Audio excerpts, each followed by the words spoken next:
Hello दोस्तों, नमस्कार। आप सभी लोगों का स्वागत है हमारे YouTube चैनल में। दोस्तों, आज हम आपके सामने एक और महत्वपूर्ण वीडियो लेकर हाजिर हुए हैं जो कि बेस्ड है महत्वपूर्ण बहुविकल्पीय प्रश्न जो कि हैं शिक्षण अभिरुचि पर आधारित। देखिए दोस्तों, ये प्रवक्ता स्क्रीनिंग एग्जाम की दृष्टि से काफ़ी उपयोगी सिद्ध हो सकते हैं, तो इसलिए इस वीडियो को पूरा देखिएगा। इसमें हम हर एक क्वेश्चन को अच्छी तरह से डिस्कस करेंगे। ओके, और आगे बढ़ने से पहले दोस्तों, पिछली वीडियो में हमने जो पहला क्वेश्चन है उसका आंसर गलत दे दिया था। देखिए, ताराचंद समिति का गठन 1948 में हुआ था और उसने अपनी रिपोर्ट 1949 में प्रस्तुत की थी। मैंने गलती से उसको 1949 टिक कर दिया था, तो आप उसको करेक्ट कर लीजिएगा। ओके, वैसे मैंने नीचे डिस्क्लेमर भी दिया है, तो आप उसको जाके करेक्ट कर लीजिएगा। तो चलिए दोस्तों, इस वीडियो को स्टार्ट करते हैं।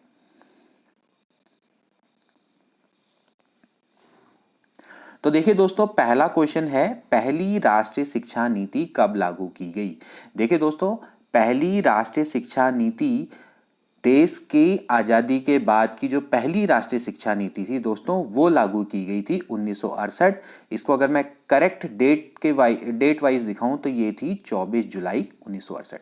ठीक है दोस्तों, तो जो देश की पहली राष्ट्रीय शिक्षा नीति थी वो 24 जुलाई 1968 को देश में लागू की गई थी। इसके द्वारा देखिए दोस्तों, वैसे त्रिभाषा सूत्र भी दिया गया था। ओके, और इसके अलावा देखिए 10+2+3 की संरचना का इन्होंने सुझाव दिया था। हालांकि 1986 के बाद वो पूरे देश में लागू हुई थी। ठीक है ना, तो इसको भी आप ध्यान में रखेंगे कि जो पहली राष्ट्रीय शिक्षा नीति थी वो आपकी कब हुई थी, 1968 में लागू हुई थी, 24 जुलाई। ठीक है ना। वैसे देखिए दोस्तों, स्वतंत्रता के बाद अभी तक देश में सिर्फ दो राष्ट्रीय शिक्षा नीति आई है अभी तक। ठीक है ना, एक तो 1986 वाली और एक 1968 वाली।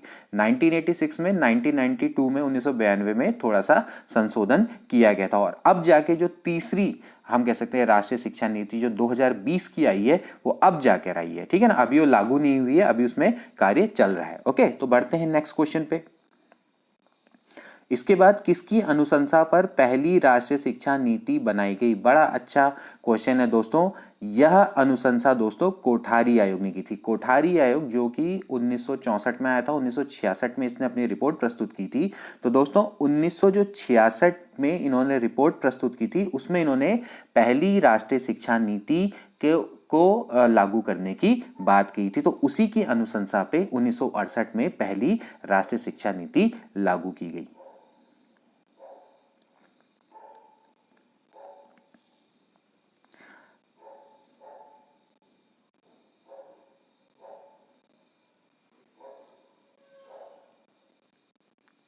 अगला क्वेश्चन है दोस्तों, निम्न में से कौन सा एक राष्ट्रीय ज्ञान आयोग द्वारा दिए गए प्रतिवेदनों में से एक नहीं है। ओके, बड़ा अच्छा क्वेश्चन है दोस्तों। राष्ट्रीय ज्ञान आयोग यानी कि नेशनल नॉलेज कमीशन। देखिए दोस्तों, 2005 में 13 जून 2005 में इसका गठन किया गया था। इसके अध्यक्ष थे श्री सैम पैत्रोदा। ओके, तो बड़ा इंपॉर्टेंट ये मतलब आयोग है। ठीक है ना, तो इसने जब दोस्तों अपना कार्य स्टार्ट किया था 2006 में, तो इसने उसके बाद 2009 में अपनी रिपोर्ट प्रस्तुत की थी दोस्तों, जिसको रिपोर्ट टू द नेशन के नाम से भी जाना जाता है। ठीक है ना, तो 2009 में जब इसने अपनी रिपोर्ट प्रस्तुत की तो उसमें प्रतिवेदन में 5 भाग थे। ओके, तो 5 भाग कौन कौन से थे। एक था ज्ञान की सुलभता, ओके, एक था सृजन, तीसरा था ज्ञान के सिद्धांत और सेवाएं और अनुप्रयोग। तो यहां पर अगर हम देखें तो ज्ञान की सुलभता भी है, सृजन भी है, ज्ञान के सिद्धांत भी है, क्रियाशीलता इसमें नहीं है। तो इसका जो राइट ऑप्शन है दोस्तों, क्रियाशीलता, यानी डी ऑप्शन इसका राइट है। ठीक है ना, तो ध्यान रहेगा। तो इसके प्रतिवेदन में कितने भाग थे, 5 भाग थे। ओके, अब इसके बाद अगला क्वेश्चन देखिए दोस्तों, रिपोर्ट टू द नेशन यानी राष्ट्र के नाम प्रतिवेदन के नाम से किस आयोग द्वारा अपना प्रतिवेदन प्रकाशित किया। अब भी हमने डिस्कस किया दोस्तों, राष्ट्रीय ज्ञान आयोग की जो 2009 की रिपोर्ट थी, 2009 की जो इसकी रिपोर्ट थी दोस्तों, उसको राष्ट्र के नाम प्रतिवेदन यानी रिपोर्ट टू द नेशन के नाम से जाना गया। ओके, तो राष्ट्रीय ज्ञान आयोग इसका राइट आंसर है। ओके, वैसे दोस्तों इन्होंने अपनी रिपोर्ट 4 बार प्रस्तुत की थी, 2006 में, 2007, 2008 और फिर लास्ट वाली जो रिपोर्ट है 2009 में। ओके, तो इस चीज को भी आप ध्यान में रखेंगे।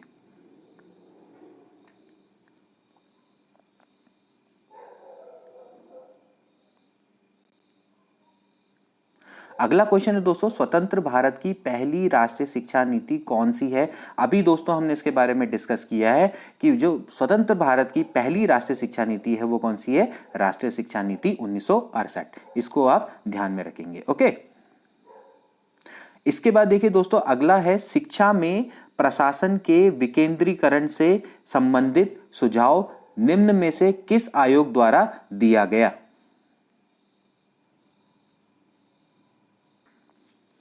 माध्यमिक शिक्षा आयोग द्वारा, विश्वविद्यालय शिक्षा आयोग द्वारा, राष्ट्रीय ज्ञान आयोग द्वारा या राष्ट्रीय शिक्षा नीति 1968 द्वारा? देखिए दोस्तों, अगर हम इसके ऑप्शन को देखें तो इसमें जो राइट ऑप्शन है दोस्तों वो है राष्ट्रीय ज्ञान आयोग। देखिए, राष्ट्रीय ज्ञान आयोग ने शिक्षा में निवेश बढ़ाने की सिफारिश की थी। इसके अलावा इन्होंने बोला था कि भाई शिक्षा में प्रशासन का विकेंद्रीकरण करना चाहिए। ओके, जैसे कहने का मतलब, विकेंद्रीकरण का मतलब ये है कि शिक्षा को सिर्फ केंद्र सरकार ही ना चलाए, इसको छोटे जो, जैसा इस समय पे होता है क्या कि भाई जो केंद्र है वो नीति बनाता है और आपके जो राज्य हैं उनको उस नीति को फॉलो करना पड़ता है। तो विकेंद्रीकरण का मतलब यही होता है दोस्तों कि उसको केंद्र से हटाकर राज्यों को संप्रभुता दी जाए, यानी राज्यों को उसको चलाने की पावर दी जाए। ओके, तो वो विकेंद्रीकरण कहलाता है। ओके, तो यहां पर आप समझ, इस चीज को आप, इस पॉइंट को आप समझ जाइए। ओके, तो शिक्षा में प्रशासन का विकेंद्रीकरण से संबंधित सुझाव निम्न में से राष्ट्रीय ज्ञान आयोग द्वारा दिया गया था। ओके,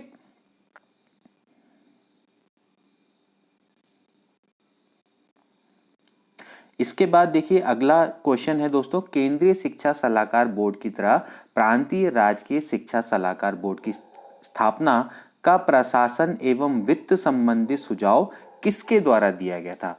दोस्तों, केंद्रीय शिक्षा सलाहकार बोर्ड ने 1951 में भारतीय सरकार को कहा था कि भाई आप माध्यमिक शिक्षा के पुनर्गठन के लिए एक आयोग का गठन करो, जिसका नाम बाद में क्या पड़ा दोस्तों?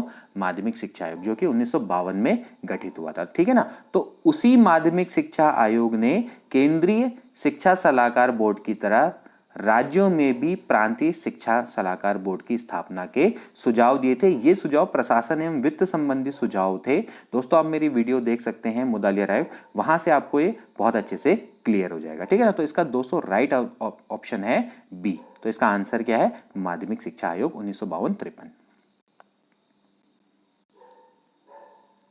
इसके बाद देखिए दोस्तों, अगला क्वेश्चन है,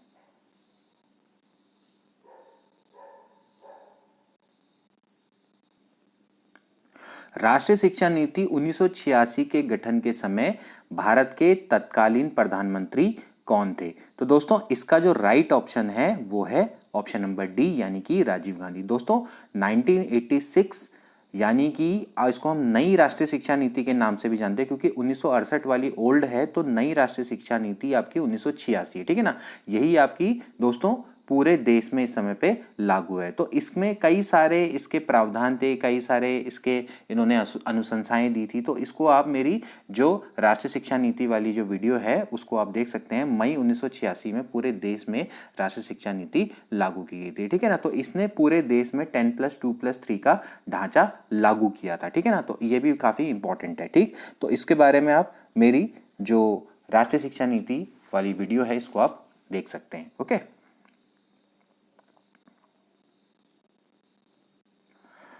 इसके बाद देखिए दोस्तों, अगला आता है, निम्न में से कौन शिक्षा में असमानता को प्रभावित करने वाला घटक नहीं है?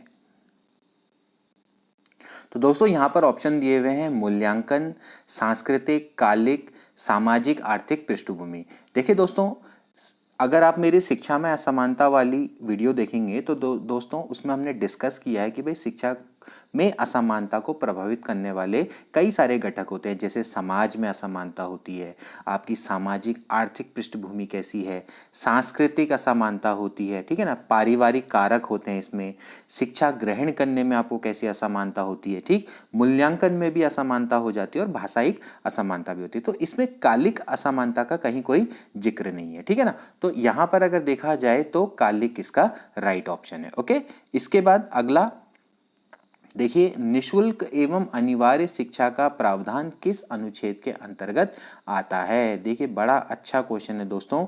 देखिए, निशुल्क एवं अनिवार्य शिक्षा का प्रावधान दोस्तों किसके अंतर्गत आता है? अनुच्छेद 21 है। ओके, अनुच्छेद 21A को ही क्या बोला जाता है दोस्तों? RTE। ओके, यानी कि राइट टू एजुकेशन, शिक्षा का अधिकार। ठीक है ना? तो जो शिक्षा का अधिकार है जो कि आपका 2002 में आया था दोस्तों। 2002 में जो ये अधिकार है आपका कौन से संशोधन से बना? ये 86वां संशोधन था। ठीक है ना? 2002 में हुआ था। और उसके बाद क्या हुआ कि जो जो शिक्षा है वो आपकी 6 से 14 वर्षों के बच्चों के लिए निःशुल्क शिक्षा एक क्या बन गई? अधिकार बन गई। ठीक है ना? अनिवार्य और निःशुल्क शिक्षा अधिकार अधिनियम। ठीक है ना? तो अधिनियम कब का है दोस्तों? 2009 का। ठीक, तो ये किसके अंतर्गत आता है दोस्तों? आर्टिकल 21A के अंतर्गत आता है। बड़ा इंपॉर्टेंट है।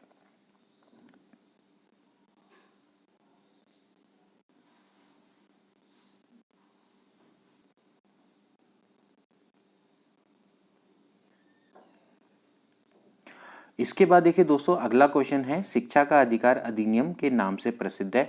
अभी दोस्तों हमने इसके बारे में डिस्कस किया कि जो आर्टिकल 21A है वो शिक्षा का अधिकार अधिनियम के नाम से प्रसिद्ध है। तो अनुच्छेद 21A आपका शिक्षा के अधिकार अधिनियम से दोस्तों हम कह सकते हैं नाम से इससे प्रसिद्ध है। ठीक है ना दोस्तों? तो इसको ध्यान में रखेंगे कि आपका 2002 में 86वां जो संविधान संशोधन था इसको 21A के अंतर्गत शिक्षा को मौलिक अधिकार बना दिया गया था। ठीक है ना?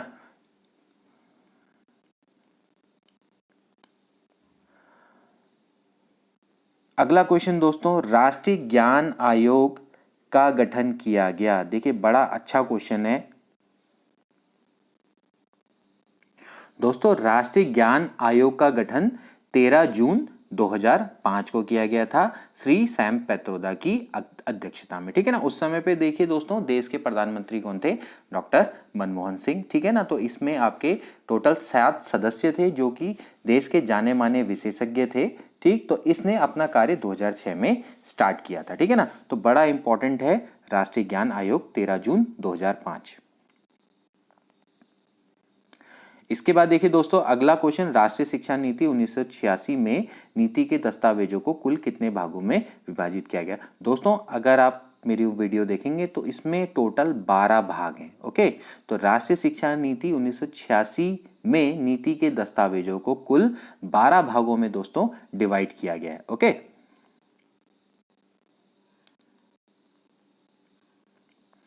इसके बाद अगला क्वेश्चन दोस्तों, राष्ट्रीय ज्ञान आयोग के अध्यक्ष कौन थे? अभी हमने डिस्कस किया श्री सैम पैत्रोदा जो कि राष्ट्रीय ज्ञान आयोग के अध्यक्ष थे। ठीक है ना? अच्छा, ऋषिकेश सेनापति कौन है इस समय पे? आपको पता होगा ऋषिकेश सेनापति, इनके बारे में भी हमने डिस्कस किया था। देखिए NCERT के आपके क्या है? निदेशक हैं। ओके, इसके अलावा श्रीधर श्रीनिवास के बारे में हमने डिस्कस किया था कि इस समय पर वो इंचार्ज में है NCERT के, हम निदेशक की बात कर रहे हैं। ठीक है ना? और जो विनीत जोशी हैं वो कौन है? इसके बारे में अभी हम आगे वीडियो में बताएंगे।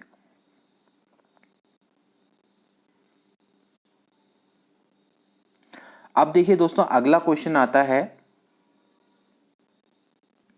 कमजोर वर्गों के लिए शिक्षा निम्न में से किन अनुच्छेदों में दी गई है? दोस्तों समानता वाली अगर आप वीडियो देखेंगे तो उसमें आपको पता लग जाएगा कि भाई कमजोर वर्गों के लिए शिक्षा निम्न में से किन अनुच्छेदों में दी गई। दोस्तों इसका जो राइट ऑप्शन है दोस्तों 15, 17 एंड 46। ओके, जो दोस्तों 15 वाला अनुच्छेद है उसमें यह है कि भाई आप जो राज्य है वो धर्म, जाति, लिंग, नस्ल या जन्म के आधार पर भेदभाव नहीं करेगा। इसका मतलब ही समानता के अधिकार के अंतर्गत आता है। 17 वाला बहुत इंपॉर्टेंट है, देखिए अस्पृश्यता का अंत यानी अस्पृश्यता उन्मूलन से संबंधित है। ओके, और जो 46 है दोस्तों वो है आपका SC ST की शिक्षा से रिलेटेड है, यानी राज्य SC ST की शिक्षा का समुचित प्रदान करेगा, उससे संबंधित है। ठीक है, तो दोस्तों अगर देखा जाए तो ये जो कमजोर वर्ग हैं उनके लिए 15, 17 और 46 ये अनुच्छेदों में शिक्षा के लिए व्यवस्था की गई है। ठीक है ना? इसके बाद राष्ट्रीय ज्ञान आयोग के समय पे तत्कालीन प्रधानमंत्री कौन थे? दोस्तों उस समय पे जो तत्कालीन प्रधानमंत्री थे अभी हमने डिस्कस किया वो कौन थे? मनमोहन सिंह। तो राष्ट्रीय ज्ञान आयोग का भी अभी हमने पढ़ा दोस्तों, गठन कब किया गया था? 13 जून 2005 को। तो उस समय पे जो प्रधानमंत्री थे वो कौन थे? डॉक्टर मनमोहन सिंह। इसके बाद देखिए दोस्तों राष्ट्रीय ज्ञान आयोग के सदस्यों की कितनी संख्या थी? अभी हमने डिस्कस किया दोस्तों, इसमें देश के 7 विशेषज्ञ लिए गए थे जाने माने, तो इसमें टोटल सदस्यों की जो संख्या थी वो आपकी कितनी थी? 7। ओके, इसको आप ध्यान में रखेंगे। 2006 में इसने अपना कार्य करना स्टार्ट किया था। ओके, इसको आप ध्यान में रखेंगे। और इसने अपना प्रतिवेदन 5 भागों में दिया था। इसने अपनी रिपोर्ट 4 बार प्रस्तुत की थी। 2009 में इन्होंने अपनी आखिरी रिपोर्ट दी थी। 2009 की जो रिपोर्ट है उसको रिपोर्ट टू द नेशन के नाम से जाना जाता है, यानी कि राष्ट्र के नाम पे प्रतिवेदन से। ओके, अब इसके बाद बड़ा अच्छा क्वेश्चन, मातृभाषा में शिक्षा का प्रावधान किस अनुच्छेद के अंतर्गत किया गया है? 350 ए, 352, 368 या फिर 350 बी। देखिए दोस्तों, इसका जो राइट आंसर है वो है 350 ए।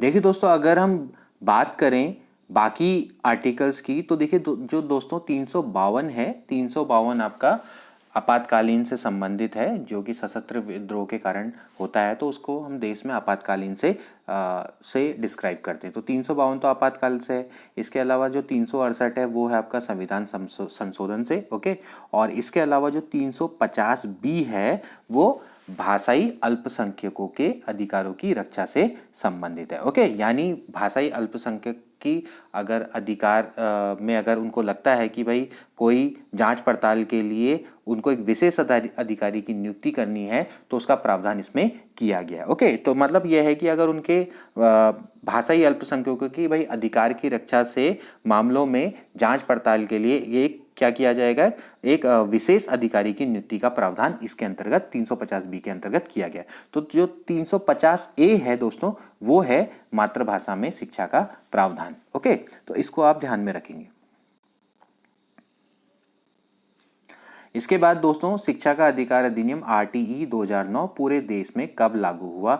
दोस्तों, आरटीई 2009 1 अप्रैल 2010 से पूरे देश में लागू हो गया था। इसको बार बार आपको याद करने की आवश्यकता है दोस्तों। जो आरटीई जो 2009 है वो 86वां संविधान संशोधन 2002 द्वारा अस्तित्व में आया। ओके, और उसके बाद इसको हम कह सकते हैं भाई 4 अगस्त 2009 को संसद में पारित किया गया और उसके बाद ये आपका आरटीई अधिनियम 2009 से जाना गया और उसके बाद 1 अप्रैल 2010 को ये पूरे देश में लागू कर दिया गया। ओके,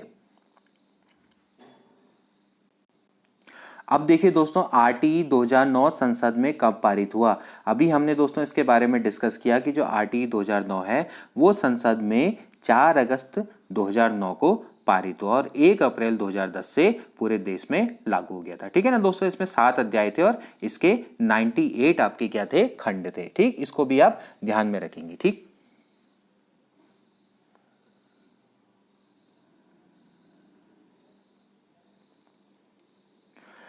ओके, बड़ा अच्छा क्वेश्चन। किसने सर्वप्रथम मुफ्त एवं अनिवार्य प्राथमिक शिक्षा के प्रावधान हेतु ब्रिटिश विधान परिषद के समक्ष प्रस्ताव रखा था? ठीक है ना दोस्तों, इसका राइट ऑप्शन है गोपाल कृष्ण गोखले। ठीक है ना दोस्तों, गोपाल कृष्ण गोखले वो पहले भारतीय थे जिन्होंने ब्रिटिश विधान परिषद के समक्ष प्रस्ताव रखा था मुफ्त और अनिवार्य शिक्षा का। ओके, इन्होंने 1910 के अराउंड पे 1910 में इन्होंने दोस्तों ब्रिटिश विधान परिषद के समक्ष ये प्रस्ताव रखा था, जो कि ऑब्वियसली क्या हो गया था? रिजेक्ट हो गया था।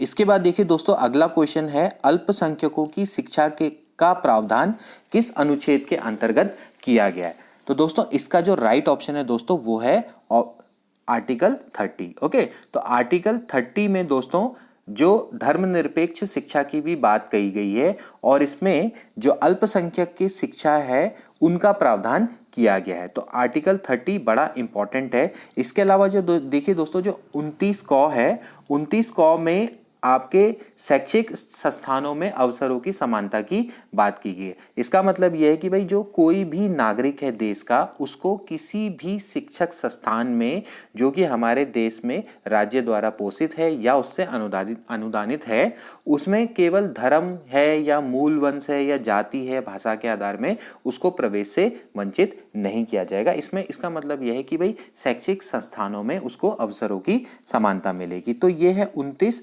क, ओके। जबकि 46 के बारे में अभी हमने डिस्कस किया दोस्तों, ये क्या है आपकी SC ST की शिक्षा से संबंधित है, यानी राज्य उसका क्या करेगा, प्रावधान करेगा, ओके। और जो आपका 15 क है, ओके,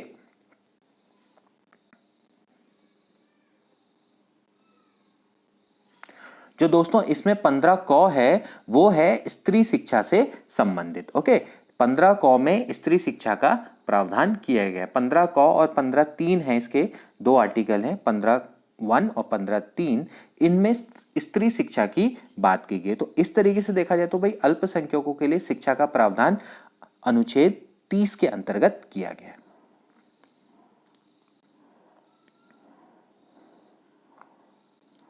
इसके बाद देखिए दोस्तों अगला क्वेश्चन, राष्ट्रीय ज्ञान आयोग को कब भंग किया गया, यानी कब खत्म किया गया। ये भी काफी एक बड़ा अच्छा क्वेश्चन है दोस्तों। इसको जुलाई 2014 में खत्म कर दिया गया था, ठीक है ना। 2006 में इसने अपना काम करना स्टार्ट किया, उसके बाद इसने लगातार अपनी 4 रिपोर्ट प्रस्तुत की। 2009 में इसने अपनी आखिरी रिपोर्ट प्रस्तुत की थी, जिसको कि राष्ट्र के नाम पे प्रतिवेदन के नाम से जाना जाता है, और उसके बाद इसको जुलाई 2014 में भंग कर दिया गया था, ओके। ओके इसके बाद एक और क्वेश्चन है दोस्तों, उच्च शिक्षा में कोर्स क्रेडिट प्रणाली अपनाए जाने का सुझाव किसके द्वारा दिया गया।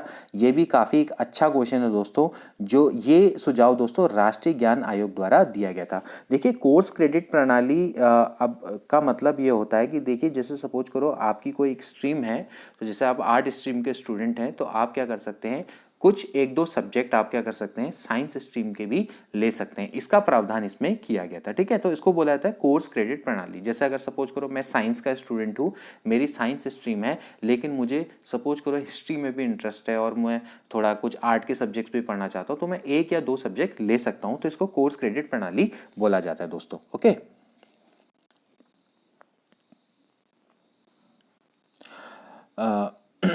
इसके बाद देखिए दोस्तों अगला क्वेश्चन है, कस्तूरबा गांधी बालिका विद्यालय योजना कब शुरू की गई। देखिए दोस्तों कस्तूरबा गांधी बालिका विद्यालय योजना 2004 में शुरू की गई थी, ठीक है ना। इसमें जो आपकी जो महिलाएं हैं, यानी कि जो पिछड़ी हुई जो महिलाएं हैं, उनके लिए आवासीय विद्यालय की सुविधा ये प्रोवाइड करती है, ठीक है ना। तो कस्तूरबा गांधी बालिका विद्यालय योजना में जो आपके ज़्यादातर जो अल्पसंख्यक हैं, उनकी लड़कियां या SC ST उनकी लड़कियां, उनके लिए प्रावधान इसमें किया गया, यानी आवासीय विद्यालय का प्रावधान इसमें किया गया। इनके लिए 75% का इसमें दोस्तों रिजर्वेशन है। बाकी का जो 25% का रिजर्वेशन है वो है जो गरीबी की रेखा से नीचे रहने वाली बालिकाओं के लिए, ओके। तो काफी इंपॉर्टेंट है कस्तूरबा गांधी बालिका विद्यालय योजना। अब इसको दोस्तों SSA में मर्ज कर दिया गया, यानी SSA यानी सर्व शिक्षा अभियान के अंतर्गत इसको मिला दिया गया है, ओके।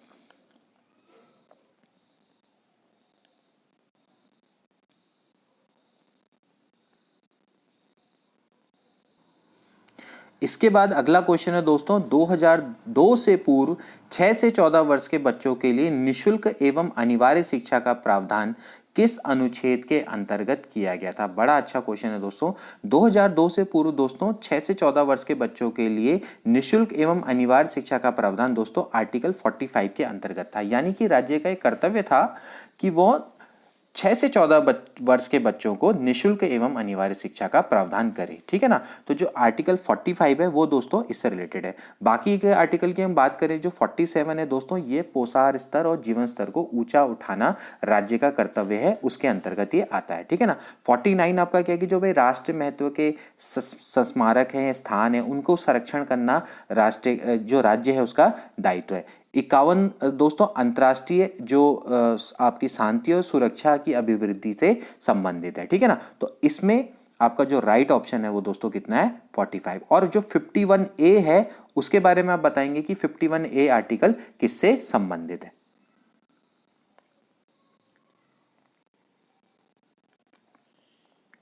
इसके बाद देखिए दोस्तों जो लास्ट क्वेश्चन है, मैंने अभी आपको बताया था कि जो विनीत जोशी हैं उसके बारे में मैं आपको लास्ट में बताऊंगा।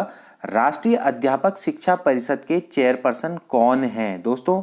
यहां पर जो राष्ट्रीय अध्यापक शिक्षा परिषद के चेयरपर्सन है वो कौन है, विनीत जोशी हैं, ठीक है ना, यानी NCTE के चेयरपर्सन, ओके। इसके बाद ऋषिकेश सेनापति अभी हमने बोला एनसीईआरटी के कौन है, निदेशक हैं। सैम पैत्रोदा अभी हमने डिस्कस किया, राष्ट्रीय ज्ञान आयोग के अध्यक्ष। धीरेन्द्र पाल सिंह, प्रोफेसर डीपी सिंह कौन है, यूजीसी के अध्यक्ष हैं। ओके, और एनसीईआरटी के अध्यक्ष कौन है, आप मुझे कमेंट बॉक्स में आंसर करके बताएंगे। ध्यान रखना मैं पूछ रहा हूं एनसीईआरटी के अध्यक्ष। ओके, और जो राष्ट्रीय अध्यापक शिक्षा परिषद के चेयरपर्सन है वो कौन है, विनीत जोशी। और इसके अलावा आप क्या बताएंगे कि भाई जो 51A आर्टिकल है वो किससे संबंधित है। ओके, तो दोस्तों ये थे महत्वपूर्ण बहुविकल्पीय प्रश्न शिक्षण अभिरुचि पर आधारित। ओके, आई होप कि ये क्वेश्चन आपको पसंद आए होंगे और परीक्षा दृष्टि से काफी उपयोगी सिद्ध होंगे। तो मिलते हैं दोस्तों अगली वीडियो में नए MCQ के संग। Till then take care and good bye.